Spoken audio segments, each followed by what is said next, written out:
মোটামুটি 100° ফারেনহাইট হলে আপনি প্যারাসিটামল শুরু করবেন। তবে অনেকে আবার মনে করে যে অনেকে বলে স্যার আমার বাচ্চার জ্বর তো 102° হয়ে গেছে, আমি সাপোজিটরি দিব কিনা? না, বলে 2 এর দিতে 3 শুট করলে বলে দাদা বলে যে 2 এর উপরে 3 এ চলে গেলে তখন দিবা। না, এটা হলো যে একটা ভুল ধারণা যে আমরা জ্বর অনেক বেশি হলে সাপোজিটরি ইউজ করব। হ্যাঁ হ্যাঁ, জ্বর সাপোজিটরি আর মানে সিরাপের মধ্যে তেমন কোনো পার্থক্য নেই। দুইটার কাজ একই। কি হয় আপনার সাপোজিটরিতে একটু তাড়াতাড়ি কাজ করে, কিন্তু দুইটার কাজ কিন্তু একই। তো আমরা দুইটা জিনিস বাসা আমি একা থাকি তো কেউ নেই, ওর বাবা থাকে না, এইজন্য হচ্ছে আমি কালকে ফোন করে কিনে রাখছি, কারণ ওই সময় রাত 12টা 12:30 যখন বলে তখন তো আমার কাছে কিছুই নেই। এইজন্য সাবজেক্টটা কিনে রাখছি, যখন রাত 7টা বাজে তখন 3 হয়ে গেছে। ও দেখি মানে ও সমস্যা নেই, সিরাপ দিতে পারলে হবে, সিরাপ দিলেই হবে, এটা না সিরাপ দিলেই হবে না খাওয়াবো। হ্যাঁ আমি বলতেছি আর হলো এটা হলো তাহলে আরেকটা কি অনেক সময় দেখা যায় যে প্যারাসিটামল দেওয়ার পরেও বাচ্চার জ্বর করতেছে না, হ্যাঁ এরকম হয়, কারণ ভাইরাল ফিভারে এত জ্বর ওঠে যাতে নরমাল প্যারাসিটামলের কাজ হয় না। সেই ক্ষেত্রে কাজ হলো স্পঞ্জ করতে হবে, ঠিক আছে?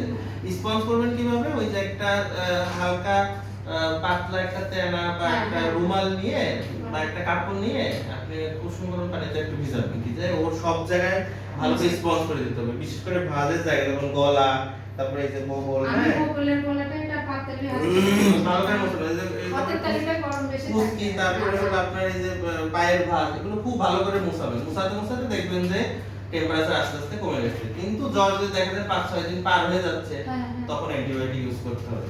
আর হলো জ্বরের সাথে আরেকটা বিষয় যেটা দেখা যায় যে ঠান্ডা কাশি, ওরা অনেক ঘামে, তো ঘামে এখন দেখা যাচ্ছে কারেন্ট থাকতেছে না, ওটা তো বড় সমস্যা, ঘামতেছে, ঘেমে ঠান্ডা লেগে ঘাম বসে ঠান্ডা লেগে যাচ্ছে, কাশি হচ্ছে। সেই ক্ষেত্রে এই যে ওর কিন্তু সর্দি আছে, তো আমি একটা অ্যান্টিহিস্টামিন দিব, অ্যান্টিহিস্টামিন দিলে সর্দিটা সেরে যাবে।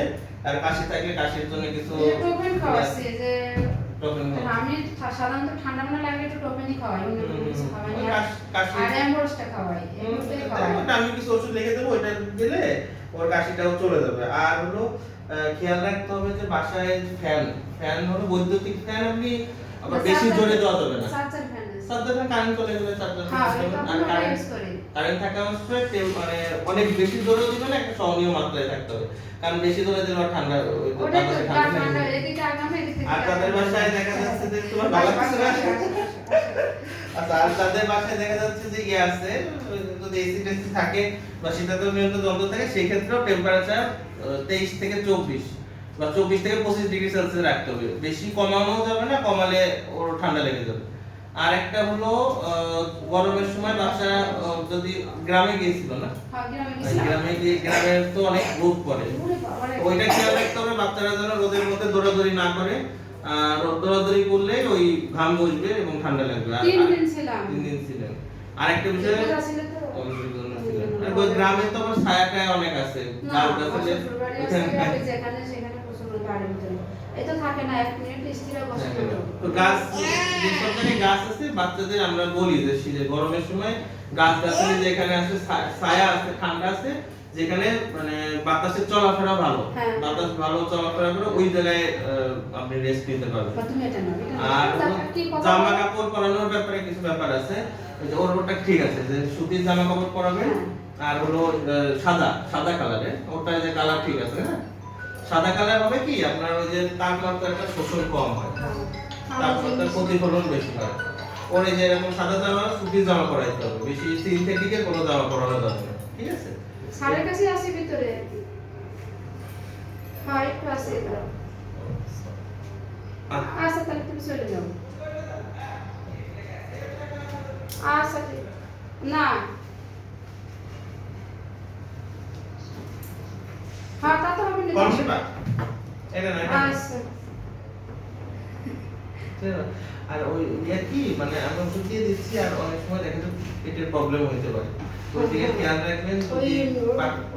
কারণ গরমের থেকে আসছে তো ওর দেখা যাবে যে পাতলা পায়খানা হতে পারে, সেই ক্ষেত্রে ওর স্যালাইন দিতে হবে। ওর স্যালাইন যতবার, ওর বয়স কত? 3 বছর, তাহলে নিয়ম হলো 2 বছরের উপরে যারা প্রতিবার পায়খানার পর আপনার 20 থেকে 40 চামচ ওর স্যালাইন খাবে, আর যারা 2 বছরের নিচে তাদের ক্ষেত্রে হলো 10 থেকে 20 চামচ করে ওর স্যালাইন। আর ভালো কয় চামচ করে? ও যেহেতু 2 বছরের উপরে 3 বছর, তাহলে প্রতিবার পায়খানার পর 20 থেকে 40 চামচ। ঠিক আছে? আর পানি জাতীয় খাবার, যেমন ধরেন ডাবের পানি দিতে পারেন, ভাতের মার, চিড়ার পানি, এগুলো খাওয়াতে হবে। ডাবের পানি এখন খাওয়াতে পারবো? খাইতে পারবেন না। গরমের সময় আপনি একটু তরল জাতীয় খাবার আমি হচ্ছে ওই চিনি কুলা একটু লেবু শরবত দিলেও পারবেন, লেবু দিয়ে খাওয়া লেবু শরবত দিতে পারবেন, গলা শুকাইছে জ্বর আসে ফলের রস দিতে পারবেন, বলে কি মা জল খাবো বারবার পানি খাবেন, পানি না খেলে ডিহাইড্রেট হয়ে যাবে। বলে আমি তখন যে গলা শুকাইছে তখন হচ্ছে এই করে ইয়া খাওয়ান না, লেবু দিয়ে আর সেলাই চিনি দিয়ে একটু হালকা হ্যাঁ হ্যাঁ বারবার পানি খাওয়াবেন। এটা আরেকটা জিনিস হলো এই সময় আবার ওই যে বিভিন্ন ধরনের জীবাণু ব্যাকটেরিয়া গুলো খুব অ্যাক্টিভ হয়ে ওঠে। এখন তো বড় সমস্যা যে হ্যাঁ। আমার তো অনেক শিশু তো ব্যাকটেরিয়া বলতে ডাক্তার মারবেন ইনজেকশন দিতে বলে কিন্তু ঘর ভিতরে বাইরের খাবার, খোলা খাবার একদম নিষিদ্ধ। বাচ্চারা কি করে যে কথা কেটে দেয়। হ্যাঁ ফুচকা দেখে, তারপরে দেখে কি চটপটি দেখে, না চটপটি বুঝতে পারে না ওর খাবার আছে ইয়া ও তো ছোট। আরেকটু বড় বাচ্চারা কি করে বাইরে গেলে দেখা যায় যে আচার কাছে এগুলো চকলেট। ওর খাবার আপনি প্যাকেটের জিনিস খাওয়াতে পারবেন কিন্তু খোলা জিনিস একদমই খাওয়ানো যাবে না, কারণ এই সময় ফুচকা চটপটি এখন তো বুঝতে পারে না টাইফয়েডের জীবাণু এখন বুঝতে পারে না যে ওর জিনিস তো যারা বুঝে তারা কি করে, টাইফয়েডের জীবাণু তো সব ধরনের খোলা খাবারে মাছির মাধ্যমে যায়, মারবেন ইনজেকশন ওইগুলা গেলে ওইগুলো যদি এখন পেটের মধ্যে যায় এই গরমের সময় খুব মানে পেট খারাপ হবে, বেশি হবে, টাইফয়েডও হইতে পারে। আর সবসময় বাসায় ওর একদম গরম খাবার খাওয়াবেন এই সময়, গরম ফ্রিজের খাবার একদম না ফ্রিজের খাবার দিবেন না, টাটকা খাবার দিবেন। ফ্রিজের খাবার তো দিই না হ্যাঁ ওই টাটকা খাবার দিবেন, একদম যেটা রান্না করা গরম খাবার এগুলো দিবেন, তাইলে দেখবেন যে ও অসুস্থ কম হবে। এই গরমের সময় যারা বাচ্চা আর যারা বয়স্ক তাদের আসলে এই টেম্পারেচার মেইনটেইন করা কঠিন। কি হয় এমনি তো লোডশেডিং তো মানে মানুষ এই গরমে হচ্ছে আর গোসল করাবেন, প্রতিদিন গোসল করবেন, বেশি ঠান্ডা পানি দিয়ে না, না সহনীয় করাই নাই এখন আর গরম দিয়ে করে চকলেট দিয়ে খাই না, আইসক্রিম খাইতে দিতে চাই নাকি? আইসক্রিম মানে কারো দেখলে খেতে চাই কিন্তু ওরকম হ্যাঁ ফ্রিজের পানি আর আইসক্রিম এটা সম্পূর্ণ বন্ধ। ফ্রিজের জল দইটা খেতে চাই মাঝে মাঝে বলে যে বাবা দই খাবো এটা ওইটা কি করবেন না, ফ্রিজ থেকে বের করে একটু নরমাল টেম্পারেচার আসলে তারপরে খাবেন। তো এগুলো মোটামুটি ফ্রিজে খাবার তো খাওয়াই না আমরা খাই ম্যাডাম মেসেজ করতেছে, ঠিক আছে। কারণ ছোট তো দিয়ে হবে? পেটের সমস্যা তো মোটামুটি এগুলো মেনে চললে মোটামুটি গরমটা মেইনটেইন করা সম্ভব, ঠিক আছে। তাহলে আমি ওষুধ দিয়ে দিই, 3-4 দিন হয়ে গেছে।